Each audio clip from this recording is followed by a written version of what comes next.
तो लगने वाला है अब से कुछ ही देर बाद सदी का पहला सूर्य ग्रहण, इस साल का सबसे पहला सूर्य ग्रहण। और सूर्य ग्रहण यूं तो भारत में नजर नहीं आएगा और यह आंशिक ग्रहण होने वाला है, लेकिन फिर भी सभी लोगों के अपने अपने मत हैं। वैज्ञानिक इसे खगोलीय घटना करार दे रहे हैं और दिलचस्प तस्वीरें आएंगी इस खगोलीय घटना की, जिसका वो अध्ययन करेंगे और आकाशगंगा के तमाम रहस्यों को ब्रह्मांड के सुलझाएंगे।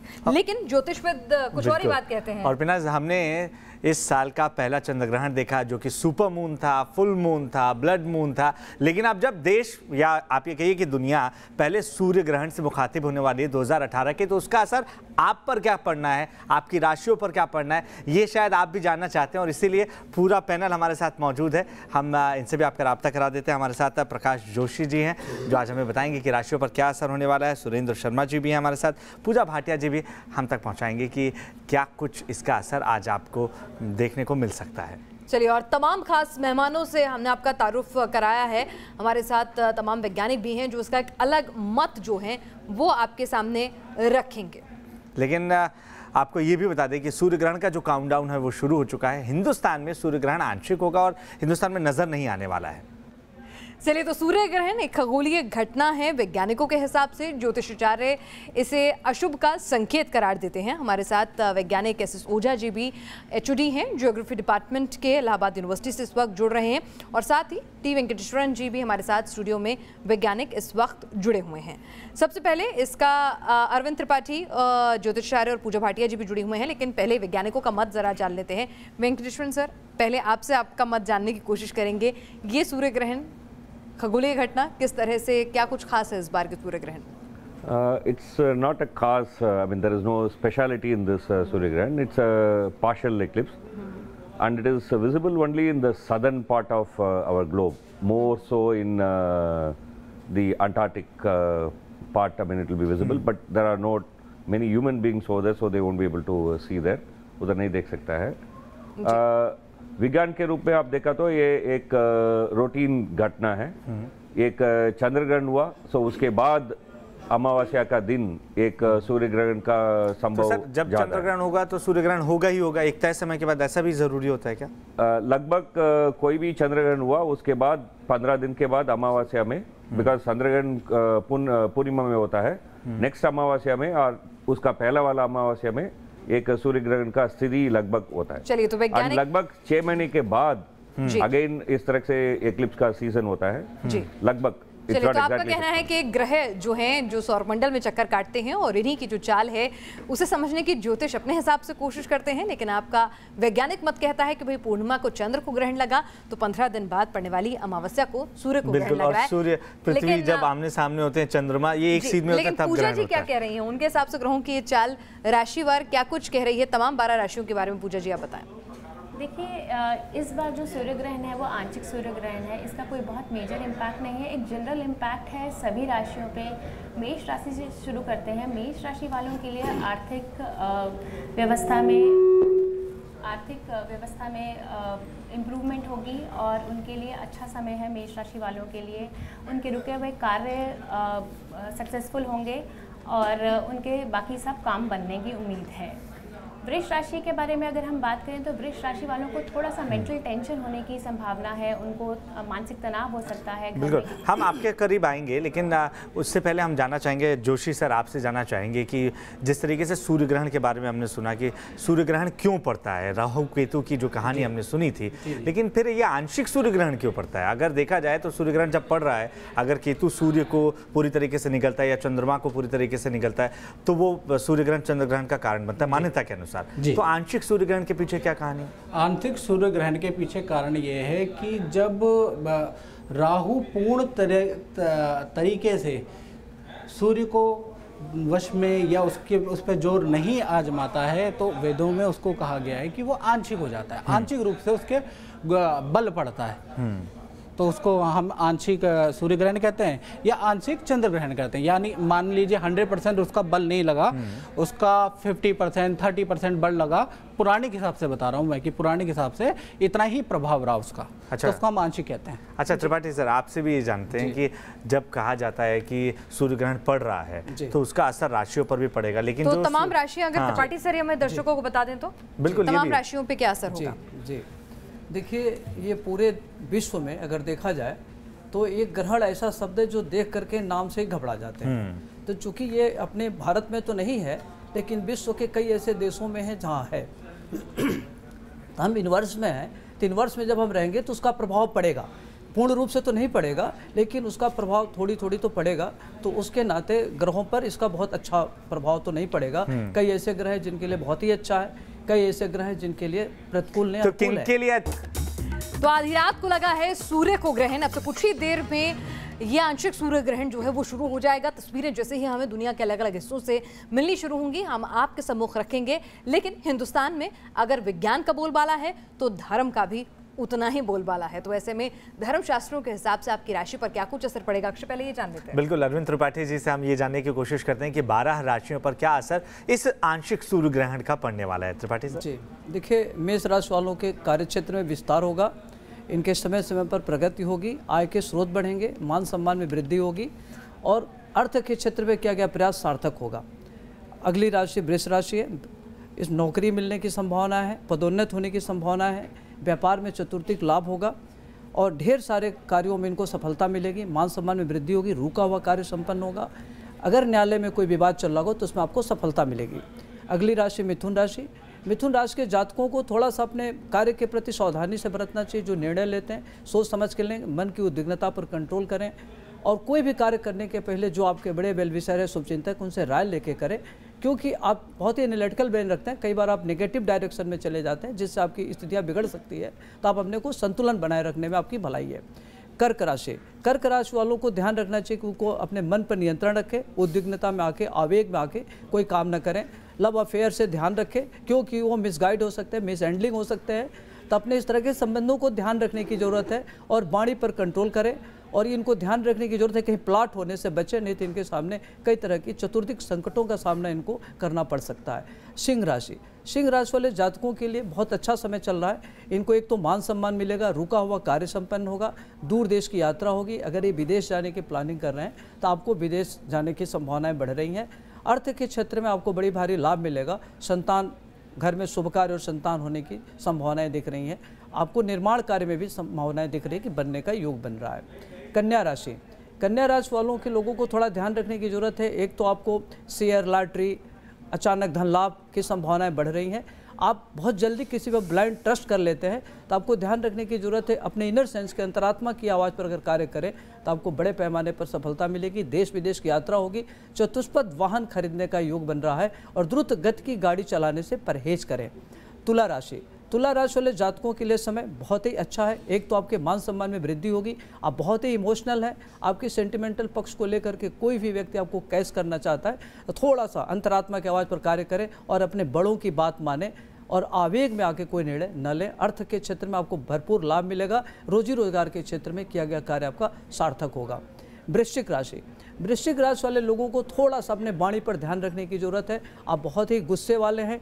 आपका वाणी इतना कटु होता है कि आपके अपने भी आपसे पराये जैसे व्यवहार करते हैं, तो आप अपने को अकेलापन महसूस करते हैं। एक तो वाणी पर आप नियंत्रण रखें।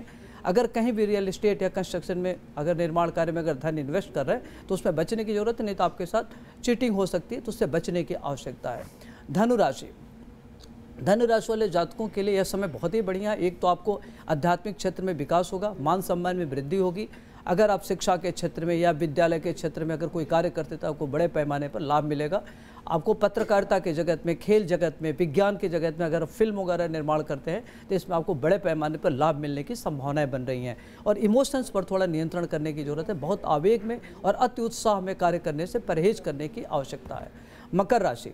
मकर राशि वाले जातकों के लिए समय थोड़ा सा सोच समझ कर रहने की जरूरत है। अगर कहीं भी पूंजी आप इन्वेस्ट करते हैं तो उसमें बचे, नहीं तो आपके साथ चीटिंग हो सकती है। और काला वस्तु का ध्यान रखें कि काले समय इसमें न करें, नहीं तो आपको नुकसान हो सकता है। और आपका कोई मित्र आपको बड़े संकट से बचाएगा। न्यायालय में अगर आपका विवाद चल रहा होगा तो उससे आपको राहत मिलेगी और आपको बड़े पैमाने पर सफलता मिलने की संभावनाएं बन रही हैं। कुंभ राशि वाले जातकों के लिए यह समय थोड़ा सा उतार चढ़ाव का है। आपके पुराने मित्र या जो आपका पुराना रुका हुआ धन है वो मिलने से आपकी आर्थिक स्थिति सुदृढ़ हो जाएगी, रुका हुआ कार्य संपन्न होगा और पुराने मित्रों के सहयोग से आपका मान सम्मान बढ़ेगा। और राजनीतिक क्षेत्र में अगर आप किसी प्रकार का प्रयास करें तो उसमें आपको बड़े पैमाने पर सफलता मिलेगी, पदोन्नत होने की संभावना है। और घर में, परिवार में पुत्रों से और आपके माता पिता से आपको काफ़ी सहयोग मिलेगा। पुत्रों के अच्छे कार्यों से आपका मन प्रफुल्लित रहेगा। मीन राशि वाले जातकों के लिए यह समय बहुत ही अच्छा है। एक तो आपको अध्ययन अध्यापन से लाभ मिलेगा, आप मंदिर का निर्माण करा सकते हैं और कर्म कांड से आपको लाभ मिलेगा। पत्रकारिता के क्षेत्र में आपको लाभ मिलेगा। विज्ञान के क्षेत्र में अगर कोई कार्य करते हैं तो आपका बहुत नाम होगा और आपको पुरस्कार भी मिलने की संभावनाएं बन रही हैं। चलिए, तो ये तमाम राशियों के बारे में हमने जाना और किसी के लिए अच्छा है, किसी के लिए थोड़ा मुश्किल वक्त है, लेकिन ईश्वर में विश्वास रखिए, सब कुछ अच्छा ही होगा। तो इस साल का पहला सूर्य ग्रहण जो है वो लगने जा रहा है। अब से कुछ ही देर में तस्वीरें आने लगेंगी। आंशिक सूर्य ग्रहण ये होने वाला है। हालांकि हिंदुस्तान पर इसका असर नहीं होगा या फिर बहुत कम होगा। इसको लेकर भी ज्योतिषाचार्यों के वैचारिक मतभेद हो सकते हैं और साथ ही साथ वैज्ञानिकों का कहना है कि भाई सूर्य ग्रहण एक खगोलीय घटना है, इसको लेकर किसी भी तरह की आशंका या किसी भी तरह का डर मन में नहीं होना चाहिए और इसी पर हम ये खास पेशकश लेकर आए। और ग्रहण हमेशा से कौतूहल का विषय रहा है। देश में ग्रहण को लेकर तमाम मान्यताएं भी देखने को मिलती हैं। ज्योतिष से जुड़े लोगों का कहना है कि जब भी ग्रहण लगता है शुभ और अशुभ प्रभाव लेकर ये जरूर आता है। कहता है कि सूर्य पूरे विश्व की आत्मा है। अब स्वाभाविक रूप से जब पूरे विश्व की आत्मा है और आत्मा को ही जो राहु है वो ग्रसित कर रहा है तो यह निश्चित रूप से यह होगा कि वह उसको भी ग्रसित करेगा। तो जहाँ जहाँ पर भी सूर्य जहाँ है ऐसा कोई स्थान नहीं है जहाँ सूर्य का प्रभाव ना हो, तो इसलिए उसका प्रभाव दिखाई नहीं पड़ेगा भारत में, लेकिन इसका मतलब ये नहीं कि भारत में उसका प्रभाव नहीं होगा। सूर्य ग्रहण को लेकर एहतियात बरतने की सलाह दी जाती रही है। ज्योतिषाचार्य के मुताबिक सूर्य ग्रहण के 12 घंटे पहले सूतक लग जाता है और सूतक काल से लेकर शुद्धि तक कुछ कामों को लेकर मनाही होती है। सूर्य ग्रहण के दौरान कोई भी शुभ काम नहीं किया जाता। ग्रहण के बाद गरीबों को अन्न या अपनी राशि के अनुसार दान देने की मान्यता है। ग्रहण के समय गर्भवती महिलाओं को सब्जी काटने से रोका जाता है। बच्चों और बुजुर्गों को घर से बाहर नहीं निकलने की हिदायत दी जाती है, लेकिन विज्ञान इन बातों को नहीं मानता।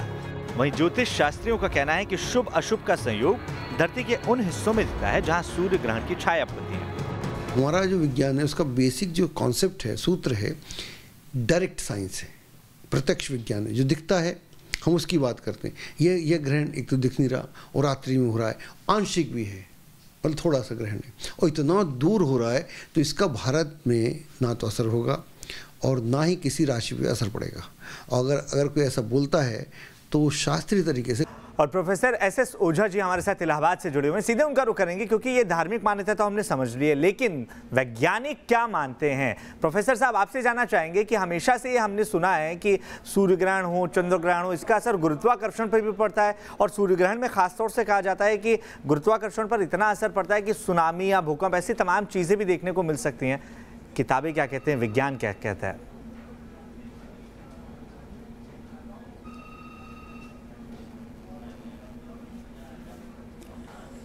बस थोड़ी ही देर में चंद्रमा सूर्य और पृथ्वी के बीच में आने वाला है और चंद्रमा सूर्य की छाया को, सूर्य के प्रकाश को रोक लेता है और पृथ्वी पर जो लोग हैं उनको सूर्य दिखाई नहीं पड़ता है और ये छाया पश्चिम से पूरब सुपरसोनिक स्पीड से चलती है। और आज ये जो सूर्य ग्रहण लग रहा है ये नॉर्थ हेमिस्फीयर में नहीं है, ये साउथ हेमिस्फीयर माने दक्षिणी गोलार्ध में है और यह दक्षिणी अमेरिका के चिली, ब्राज़ील, पराग्वे, यूरुग्वे देशों में और अफ्रीका महाद्वीप के नामीबिया, बोत्सवाना, जाम्बिया और मेडागास्कर देशों से होकर दिखेगा।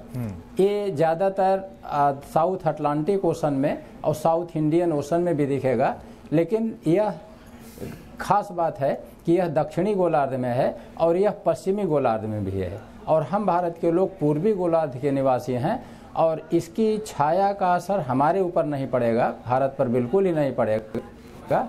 हाँ, इतना जरूर है कि आज अभी थोड़ी ही देर में सिजिगी की स्थिति होगी और यह एक अनोखी खगोलिकी घटना है और इसमें लीनियर पोजीशन एकदम नहीं बनेगी, अन्यथा पूर्ण सूर्य ग्रहण होता। और सिजगी होगी और अमावस्या का दिन है ही, और ये आंशिक सूर्य ग्रहण थोड़ा सा खतरनाक भी है। विशेष रूप से यह दक्षिण गोलार्ध के जिन देशों का नाम गिनाया, वहाँ के लोग यदि इसको देखें तो चंद्रमा के चारों तरफ जो क्रेटर्स हैं उनसे प्रकाश आएगा, और उस प्रकाश को बेलीज बीट कहते हैं। और वह बेलीज बीट जो लोग देखेंगे उनको फोटोपिया या क्रोमाटोप्सिया आंख की बीमारी हो सकती है। चलिए, तो और जैसा कि अभी आपने पूछा ग्रेविटेशन फोर्स पर, इसका निश्चित रूप से असर पड़ता है। क्योंकि जी बताइए अपनी बात। क्योंकि यह इस समय युति है। युति माने योग, कंजंक्शन। पृथ्वी के एक ही साइड में चंद्रमा और सूर्य दोनों हैं, और चंद्रमा का भी आकर्षण पड़ता है पृथ्वी के महासागर जल पर, और उस समय सूर्य का पड़ता है। तो आप सत्य कह रहे हैं, इस समय गुरुत्वाकर्षण बल पृथ्वी के केवल और केवल साउथ हेमिस्फीयर के पार्ट पर पड़ेगा, माने दक्षिणी अटलांटिक महासागर पर, यानी चलिए, तो विज्ञान की दृष्टि से हमने समझने की कोशिश की है कि किस तरह से ये सूर्य ग्रहण जो है दक्षिणी गोलार्ध में इस वक्त आंशिक सूर्य ग्रहण जो है शुरू होने जा रहा है और कितना असर किस पर डालेगा। लेकिन जो तमाम ज्योतिषाचार्य हैं वो भी बटे हुए हैं इसको लेकर। सुरेंद्र जी, आपका क्या मत है? हिंदुस्तान में नजर नहीं आ रहा है, यहाँ तक कि गोलार्ध में भी नजर नहीं आ रहा है। हम तो ये पश्चिम में और दक्षिण में नजर आएगा, हम तो पूर्व के वासी हैं। तो क्या हम पर असर डालेगा? नहीं, बिल्कुल भी नहीं। शास्त्र के अनुसार ये बिल्कुल भी नहीं है कि जहां हमारे भारतवासियों को भ्रमित होने की कोई ज़रूरत नहीं है। हमारे यहाँ इससे कोई भी प्रभाव पड़ने वाला नहीं है, और जो भी मान्यताएं हैं वो उसी प्रकार, जो हमारे शास्त्र की परंपराएं, हमारी हिसाब से धार्मिक दृष्टिकोण से भी ये सूर्य ग्रहण का कोई महत्व नहीं है। दान पुण्य इत्यादि इसका कोई महत्व नहीं है यहाँ पर, भारत की धरती पर। तो ज्योतिष वेदा नाम चक्षुणाम, वेदों का चक्षु ज्योतिष है। तो वेद के हिसाब से हमें आंख बनना है, हमें अपने श्रोताओं की आंख बनना है, तो उनको भ्रमित करना है। आप जो वेद की बात कर रहे हैं, जोशी जी भी शायद उसी वेद की बात कर रहे हैं। देखो, कहा जाता है वसुधैव कुटुंबकम, यानी कि विदेशों में भी हमारे भाई रहते हैं, और हमारे वेदों में जो लिखा है मानवता ही सबसे बड़ा श्रेष्ठ सेवा है। अगर हम ज्योतिष के माध्यम से उनको अवगत कराते हैं, उनको सावधान कराते हैं, इसमें बुरा क्या है? यानी हिंदुस्तान के लोगों को सावधान होने की जरूरत नहीं है? आप भी मानेंगे कि यहाँ पर प्रभाव जो है सूक्ष्म रूप से पड़ेगा। वहाँ पर सुरेंद्र जी तो कह रहे हैं पड़ेगा ही नहीं। बिल्कुल नहीं, धार्मिक दृष्टिकोण से भी बिल्कुल नहीं, उनका आध्यात्मिक दृष्टिकोण से भी, कोई पंचांग के हिसाब से भी बिल्कुल नहीं। चलिए, आप क्या कह रहे हैं अजीत जी? जो भी घटनाएं घटती हैं उसकी रेंज पूरे विश्व में पड़ता है। तो इस सूर्य ग्रहण से हमारे ऊपर प्रभाव पड़ेगा, लेकिन आंशिक रूप से पड़ेगा। हम ये नहीं कि उसके बहुत ज्यादा प्रभाव में। चलिए, पूजा जी से जान लेते हैं कि राशियों पर क्या कुछ प्रभाव पड़ेगा। पूजा जी, इसको लेकर अलग अलग मत हो सकते हैं, आपका मत क्या है और तमाम राशियों पर इसका प्रभाव क्या है? देखिए, सूर्य ग्रहण का आंशिक प्रभाव पड़ेगा और हर राशि पे पड़ेगा, लेकिन एक बहुत ही जनरल इम्पैक्ट है। हम ये नहीं कहेंगे कि बहुत ज़्यादा मेजर इम्पैक्ट है। टोटलिटी ऑफ द हॉरोस्कोप देखा जाता है। एरीज राशि से अगर हम शुरू करते हैं तो मेष राशि के लिए ये सूर्य ग्रहण अच्छा प्रभाव डालेगा, सामाजिक प्रतिष्ठा बढ़ाएगा, रुके हुए कार्यों में संपन्नता लाएगा, और आपके रुके हुए सारे कार्य में सफलता आएगी और आप अपने कार्य अच्छे से कर पाएंगे। वृष राशि में थोड़ा सा मानसिक तनाव दिखाई दे रहा है। वृष राशि वालों के घर में थोड़ी सी समस्या दिखाई दे रही है। परिवार में किसी सदस्य का स्वास्थ्य बिगड़ सकता है, तो थोड़ी सी सावधानी बरतने की ज़रूरत है। मिथुन राशि की बात करते हैं तो मिथुन राशि में थोड़ा सा प्रेम संबंधों में तनाव नज़र आ रहा है। यहाँ पे स्टूडेंट्स का पढ़ाई लिखाई में थोड़ा सा मन भटकने के ये संयोग बन रहे हैं। थोड़ा सा स्टडीज़ में डिस्टर्बेंस नज़र आ रही है, उन्हें थोड़ा सा ध्यान देने की ज़रूरत है। कर्क राशि की अगर हम बात करते हैं तो कर्क राशि में थोड़ा सा समय कष्टकारी है, उन्हें अपना थोड़ा सा ध्यान रखने की ज़रूरत है। सोच समझ के बात करें, किसी से लोन ना लें, और थोड़ा सा स्वास्थ्य पे ज़्यादा फोकस करने की ज़रूरत है। सिंह राशि की हम बात करते हैं तो सिंह राशि में थोड़ा सा वैवाहिक जीवन में मनमुटाव दिखाई दे रहा है। जीवन साथी पे थोड़ा सा कष्ट नज़र आ रहा है, और पार्टनरशिप में थोड़े से इश्यूज नज़र आ रहे हैं। बिजनेस में इम्पैक्ट दिखाई दे रहा है, तो पार्टनरशिप के टाइम पे थोड़ा सा सावधान रहने की ज़रूरत है। कन्या राशि में सूर्य ग्रहण का प्रभाव इतना ज़्यादा नहीं है। कन्या राशि को अचानक कोई सफलता मिल सकती है, अच्छी न्यूज़ मिल सकती है, कार्य संपन्न हो सकते हैं, चीज़ें ठीक रहेंगी कन्या राशि के लिए। उसके बाद अगर हम तुला राशि की बात करते हैं तो तुला राशि में थोड़ा सा ध्यान रखने की ज़रूरत है। मान प्रतिष्ठा के लिए संघर्ष नज़र आ रहा है। जहाँ एक तरफ खर्चे होंगे तो वहाँ दूसरी तरफ आमदनी भी होगी। यात्राएँ होंगी, थोड़ा सा कष्ट दिख रहा है यात्राओं में, थोड़ा सा ध्यान देने की ज़रूरत है। वृश्चिक राशि की अगर हम बात करें तो वृश्चिक राशि में कार्य क्षेत्र में संपन्नता नज़र आ रही है। प्रोफेशन में अच्छा पॉजिटिव योग नज़र आ रहा है। अच्छे काम बनेंगे, आमदनी के सोर्स और बढ़ेंगे। तो वृश्चिक राशि वालों के लिए ये अच्छा है सूर्य ग्रहण। इसके बाद वृश्चिक राशि के बाद अगर हम धनु राशि की बात करते हैं तो धनु राशि में मनोकामनाएं पूरी होने के योग बन रहे हैं। इच्छा शक्ति में वृद्धि होने के योग बन रहे हैं। यात्राओं में थोड़ा सा कष्ट दिख रहा है और एल्डर सिबलिंग्स के साथ थोड़ा सा मनमुटाव होने के चांसेस हैं। तो थोड़ा सा इस चीज़ में ध्यान रखने की ज़रूरत है। धनु राशि के बाद हम मकर राशि में आते हैं। मकर राशि के लिए थोड़ा सा स्वास्थ्य संबंधी प्रॉब्लम्स दिखाई दे रही हैं। उनके अचानक खर्चे दिखाई दे रहे हैं। उनको थोड़ा सा अपने खर्चों पे कंट्रोल रखने की ज़रूरत है। आर्थिक व्यवस्था पे थोड़ा सा सावधानी बरतने की ज़रूरत है। मकर राशि के बाद कुंभ राशि में थोड़ा सा दुर्घटना का योग बना हुआ है। उन्हें विशेष सावधानी की ज़रूरत है। संतान पक्ष से थोड़ा सा कष्ट दिखाई दे रहा है। उन्हें ओवरऑल थोड़ा सा कॉशियस रहने की ज़रूरत है कुंभ राशि वालों के लिए। उसके बाद अगर हम मीन राशि की बात करते हैं तो मीन राशि वाले थोड़ा सा सोच समझ के बात करें। परिवार में थोड़ी सी टेंशन नज़र आ रही है। उनकी आंखों का स्पेशल ध्यान रखें, ये उनके लिए बहुत ज़रूरी है। जी चलिए, तो ये तो था आपके ग्रहों की चाल को समझते हुए, सूर्य ग्रहण को समझते हुए आपकी राशियों पर क्या कुछ असर पड़ेगा पूजा के हिसाब से। लेकिन वैज्ञानिक इसे एक खगोलीय घटना से इतर कुछ भी नहीं मानते हैं। टी वेंकटेश्वरन जी, धार्मिक भावनाएं अपनी जगह हैं, लेकिन आप लोगों के लिए तो ये सिर्फ एक खगोलीय घटना भर है। और इस खगोलीय घटना में क्या दिलचस्प है इस बार? अभी हम देखा तो इधर हम दो पक्ष देखा। एक बोला भारत में कुछ भी नहीं है, असर नहीं है। दूसरा पक्ष बोला हाँ उतना नहीं है, बट थोड़ा होगा, बट बाकी जगह में होगा। मैं बोल रहा हूँ पूरी दुनिया में कुछ असर नहीं है, ये सिर्फ ऑर्डिनरी डे है बस। सर गुरुत्वाकर्षण प्रोफेसर साहब नहीं ऐसे हाँ जी महाराज आप देखा तो एवरी अमावस्या का दिन चांद सूर्य का दिशा में। So it is not like आज सिर्फ डिफरेंटली होता है, सिर्फ उनका अलाइनमेंट में थोड़ा डिफरेंस है। सो पार्शियल ग्रहण हो गया। सो कोई भी गुरुत्वाकर्षण में कोई असर है तो एवरी अमावस्या में सेम ही होना चाहिए, बिकॉज दोनों पिंड उधर ही है। ठीक है, कोई डिफरेंस नहीं है। ये नहीं है अलाइनमेंट तो हर बार चेंज होना चाहिए। तो उस तरह से कोई गुरुत्वाकर्षण वगैरह में कोई चेंज नहीं है। उस तरह से कोई मेजरमेंट भी नहीं है। पीपल मेजरमेंट कर रहा है आजकल। आप सैटेलाइट वो मेजरमेंट करने के लिए भी है, कुछ गुरुत्वाकर्षण में चेंज हो रहा है करने के लिए, उसमें कुछ हमको उस तरह से कुछ नहीं मिल रहा है। ये एक इंटरेस्टिंग खगोलीय विषय है, घटना है। सभी लोग देख सकता है, आराम से देख सकता है। अच्छा, जैसे अच्छा एंजॉय कि ओझा जी बोल रहे थे, एस ओझा जी जो वैज्ञानिक है, उनका कहना था कि कुछ जहां पर दक्षिण गोलार्ध में वो एक्चुअली बोला बहुत गड़बड़ है, गलत है। बेली बीच दिखाएगा बोला, वो गलत है। So I think I am very seriously doubtful. बेली बीच कब दिखाएगा? ओनली पूर्य सूर्य ग्रहण का समय दिखाएगा। पूर्य सूर्य ग्रहण खत्म होने के समय एक फ्यू सेकेंड्स के लिए दिखाएगा।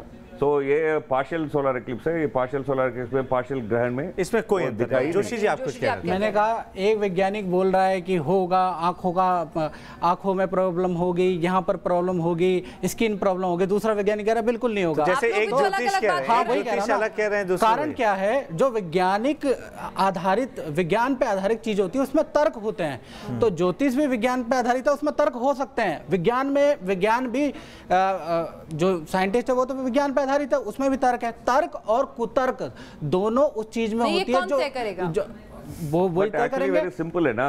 कल मॉर्निंग हम देख सकता है बेली बीच दिख रहा है, नहीं दिख रहा है। उनका कुतर्क हो सकता है, जो उनका कुतर्क वो आपका तर्क हो सकता है। उनसे शुरू हुई है। उन्होंने बोला कि यहाँ पर सूक्ष्म, इन्होंने बोला, एक ने नहीं बोला। चलो चलता है, क्योंकि ये विज्ञान, ज्योतिष जो है विज्ञान पे आधारित गणना है। एक को लग सकता नहीं है। देखो तर्क है, तर्क जिस चीज में होता है। ओझा साहब को लग सकता है आंख खराब होंगी, इनको लग सकता है नहीं। हाँ तो वही तो कह रहा हूँ ना, ये भी विज्ञान है, ज्योतिष भी विज्ञान है। मैं बात वही तो कह रहा हूँ। ज्योतिष में क्या होता है कि जो लोग जानते हैं, कोई जरूरी नहीं कि हर व्यक्ति परफेक्ट हो, वो अपने तरीके से एनालिसिस करता है, अपने तरीके से देखता है। ज्योतिष को विज्ञान का सहारा मिल गया जोशी जी आपकी भाषा में, क्योंकि एक तरफ मानने नहीं होगा, दूसरी तरफ विज्ञान का सहारा नहीं चाहिए। ज्योतिष अपने आप में सक्षम है, उसको किसी का सहारा नहीं चाहिए। अभी तो आप कह रहे थे ना ज्योतिष भी विज्ञान है, वो तो है, बिल्कुल पैनल। लेकिन आपका चेहरा तब खिल गया जब दो वैज्ञानिकों की बात में थोड़ा सा डिफरेंस लगा, तो यही तो कह रहा हूं, ये तो सहारा आपको मिल गया। विज्ञान में सोल्यूशन सिंपल है। विज्ञान में सोल्यूशन सिंपल है। कल मॉर्निंग आप पेपर में देख सकता है बेली बीच दिखा नहीं देगा, सिंपल। आप अभी पूरा समय आप लाइव देखने वाले हैं, तो आपको दिखेगा नहीं दिखेगा, दिख रहा है फिनिश खत्म। मैं बेट कर रहा हूँ, नहीं दिखेगा। जी मैं एक मिनट पूछ ही लेती हूँ, हो सकता है शायद हमें सुनने समझने में गलती हाँ बिल्कुल। ओझा जी क्या, लेकिन हर बार भूकंप नहीं आता। एक मिनट ओझा जी से चंद्रग्रहण होता है तब हमेशा भूकंप आता है? हमेशा आता है। मैंने ऐसे तो भूकंप के झटके तो लगातार आते रहते हैं, लेकिन महसूस कुछ कम होता है। सुनिए इसकी रिसर्च है। चंद्र ग्रहण के आसपास जब भुज में भूकंप आया था तो चंद्र ग्रहण था। सुनो तो सही, पहले लगा था चंद्र ग्रहण। अच्छा 40 दिन का कर लीजिए, और अगर 6 महीने बाद आएगा तो 6 कर लीजिए, पूरा साल ही कवर हो जाएगा। ऐसे तो बात पीरियड है, उसका पीरियड है, टाइम बात तो आप सुन लीजिए। देखो रिसर्च तो आप मानेंगे, हाँ ठीक है, ये वैज्ञानिक भी मानेंगे। जो आर्टिकल है, मैंने आर्टिकल इस पे सर्च किया जिस दिन भूकंप आया था अभी, ठीक है, उसमें ये बड़ा आ रहा था कि 2010 में जिस दिन चंद्र ग्रहण था, ठीक है, उस दिन भूकंप आया। उसके बाद भी जापान में एक बार चंद्र ग्रहण था, उस दिन भी वहां भूकंप आया। उसके बाद 15 दिन बाद भूकंप आया। तो भूकंप और चंद्र ग्रहण का कहीं ना कहीं पर, या ग्रहण का कहीं ना कहीं संबंध है। तो जो वैज्ञानिक नहीं जिस यंत्र को इजाद कर पाए, आप ही लोग कर दीजिए। करा ये भी बता दीजिए। वराह महीर ने थ्योरी बनाई है, वराह महीर ने ही थ्योरी बनाई है। जो आज जो ज्योतिष ने किया है, फिर तो आप हजारों लाखों लोगों की जान बचा सकते हैं। बिल्कुल बचा सकते हैं कि आप बता दीजिए कि भैया चंद्र ग्रहण है, हम बचाने का प्रयास करते हैं। आप कितना श्योर हो सकते हैं? क्या 100% आप श्योर हो सकते हैं? यानी अगर आज आंशिक सूर्य ग्रहण महसूस किया जा रहा है तो भूकंप आ सकता है? नहीं, ये मुद्दा ये नहीं है। देखिए अब आप नहीं मुद्दा, आप इसको कभी भी भविष्य देखो, ऐसा है, पर्सनल चीज बता रहे हैं। ज्योतिष ये नहीं कहता है कि ये चीज हो जाएगी, या मैं मेरा ज्ञान इतना अच्छा है कि मैं बिल्कुल यहाँ मैं एग्जिस्ट नहीं करता, यहाँ ज्योतिष एग्जिस्ट करता है। और ज्योतिष जो बताता है, ज्योतिष ये भी तो कहता है अच्छे काम करो, माता पिता की सेवा करो। क्या लोग मानते हैं? ज्योतिष जहाँ आप कहते हैं ना कि ये अंधविश्वास है, ये ढकोसला है, क्या ज्योतिष कोई ज्योतिष ये नहीं कहता कि माता पिता की सेवा करो, पेड़ लगाओ, कन्या पे अत्याचार मत करो? तो क्या ये भी अंधविश्वास है? आप ये मानेंगे ये अंधविश्वास है? मैं भूकंप की बात कर रहा हूँ, मैं संस्कार की बात कर रहा हूँ। हमारे साथ आप पार्शियलिटी करते हैं और हमें अंधविश्वास में डाल देते हैं। नहीं, हम नहीं कर रहे। मैं तो आपसे पूछ रहे हैं, मैं तो अपने डाउट्स क्लियर कर रहा हूँ। नहीं, वेंकटेश्वर जी से एक सवाल पूछ लेते हैं। ये कह रहे हैं कि भाई चंद्र ग्रहण जब आता है तब भूकंप आता है। ये लोग मार्जिन लेके रखते हैं 45 दिन का या 6 महीने का लेंगे? 6 महीने का लेंगे तो पूरा साल ही कवर हो जाएगा। 45 दिन आगे या 45 दिन पीछे, यानी कि 90 दिन लगा दीजिए। एवरी डे लगभग पूरा दुनिया में ऑलमोस्ट 600 भूकंप होता है। बिल्कुल होता है। तो चंद्रग्रहण का दिन भी होता है, चंद्रग्रहण का 45 दिन भी होता है। तो क्या चंद्रग्रहण में 600 की जगह 1200 हो जाते हैं, या कुछ तो अंतर आता होगा? मैं वो आंकड़े बता रहा हूँ, जहाँ चंद्रग्रहण था वहाँ भूकंप आया है। मैं वो वाले आंकड़े नहीं बता रहा। आप कह रहे हैं कि वहाँ महसूस किया गया है सर, जैसे 600 भूकंप आते हैं। अगर यहाँ पर बहुत बड़ा जितने भी विनाशकारी भूकंप आए हैं, उस वक्त हिंदुस्तान में चंद्रग्रहण लगा हुआ था? उस समय लगा हुआ था। उस समय का मैं नहीं कह सकता, मैंने 4-5 साल की स्टडी की है, उसके अंदर मैंने देखा। सर मैं आपसे जो चीज पूछना चाह रहा हूँ, ये लोग कह रहे हैं कि जब इंडोनेशिया में भूकंप आया तो इंडोनेशिया में चंद्रग्रहण लगा हुआ था। हाँ, चंद्रग्रहण लगा था। भूकंप तो जब भुज में भूकंप आया तो हिंदुस्तान में चंद्रग्रहण लगा हुआ था? होगा, बिल्कुल होगा। जब जम्मू कश्मीर में भूकंप आया तो चंद्रग्रहण लगा हुआ था? जब नेपाल में भूकंप लगा हुआ तो चंद्रग्रहण लगा हुआ था? जब इंडोनेशिया में जब सुनामी आई तब चंद्रग्रहण लगा हुआ था? नहीं। अब मैं आपको एक चीज मैं आपको बता दूं, जरूर था। प्रकृति को हम वश में नहीं कर सकते, प्रकृति को हम वश में नहीं कर सकते। हम उसका अनुमान लगा सकते हैं कि भाई ये चंद्र ग्रहण है, इसमें सावधानी बरत लो, इसमें आप ये कर लो, वो कर लो, वो कर लो। हम तो सावधानी दे रहे हैं ना। ठीक है, ये मान्यताएं हैं, हम सबकी मान्यताओं का सम्मान कर रहे हैं। भगवान ना मानो तो पत्थर, बिल्कुल, ये आपकी मान्यताओं का सवाल है। और यहाँ पर हर पक्ष को आपके सम्मुख रख के हम यही दिखाना चाहते हैं कि हम जितना सम्मान धार्मिक ग्रंथों का, पुराणों की आस्था का करते हैं, उतना ही विज्ञान के तर्क और उनके शोध का भी।